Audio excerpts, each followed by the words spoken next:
Olá pessoal, bom dia. Hoje nós vamos conversar um pouco sobre o lado bom do estresse. Muito se fala sobre estresse, é uma das palavras que está mais no vocabulário de todas as pessoas.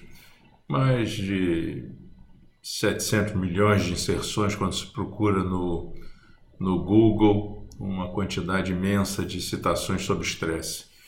Na maioria das vezes, a citação é negativa, como se tudo relacionado ao estresse, a um desafio, alguma coisa que nos tira do ponto de equilíbrio, necessariamente é negativa.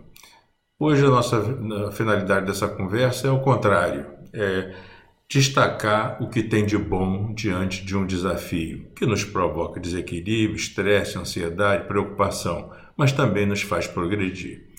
É importante chamar a atenção que o organismo está integralmente preparado para lidar com essas situações. Uma situação de ameaça, ela está plenamente respondida pelo organismo. Dentro do nosso cérebro, nós temos estruturas neurológicas extremamente poderosas, aqui citando o hipotálamo e a hipófise, são estruturas as mais nobres do organismo, que comandam o funcionamento do organismo como um todo.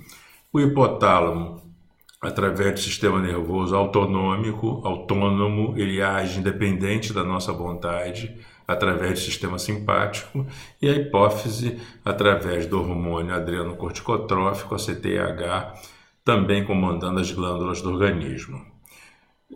Essas estruturas cerebrais, elas se comunicam com o corpo de um modo geral, através do sistema nervoso.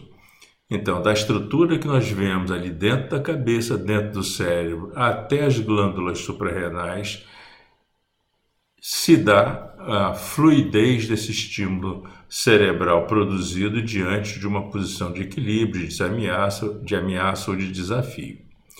As glândulas suprarrenais são essas duas estruturas, como se fossem dois pequenos bonés, chapéus,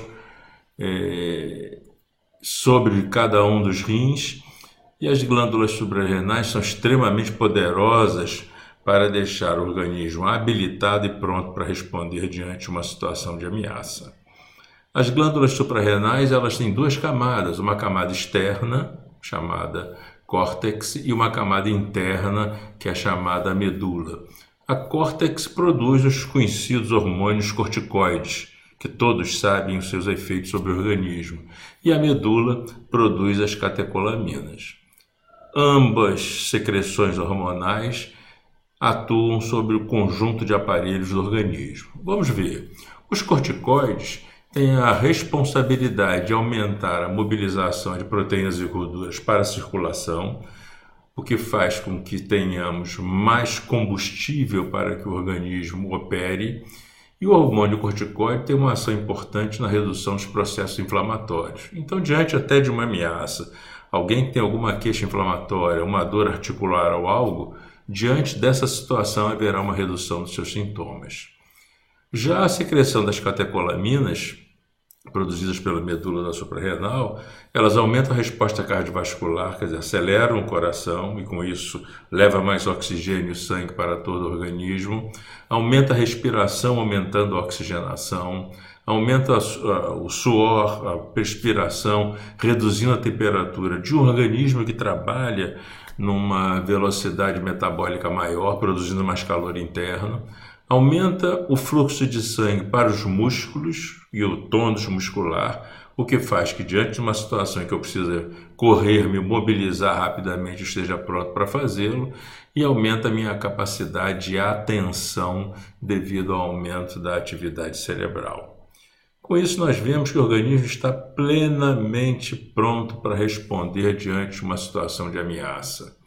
Um evento estressor, uma ameaça, dispara as reações decorrentes de um alarme, os hormônios são produzidos e durante a fase de resistência, o organismo lida bem com esta situação.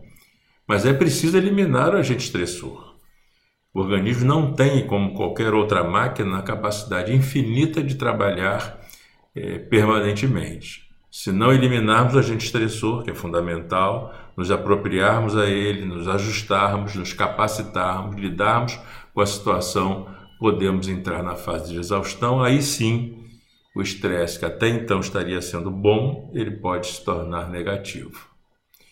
Uma situação de estresse, de desequilíbrio, de desafio, ela se dá num casamento, na aquisição de um imóvel novo ou diante de uma ameaça em algum acidente. Nos desequilibra situações positivas e situações negativas. Em todas, estamos prontos para enfrentar essas situações. Era esse ponto que eu gostaria de chamar a atenção. Vamos refletir, analisar, comente isso. E na segunda parte desse vídeo, nós vamos falar um pouco mais de como podemos nos preparar para enfrentar essas situações de modo positivo.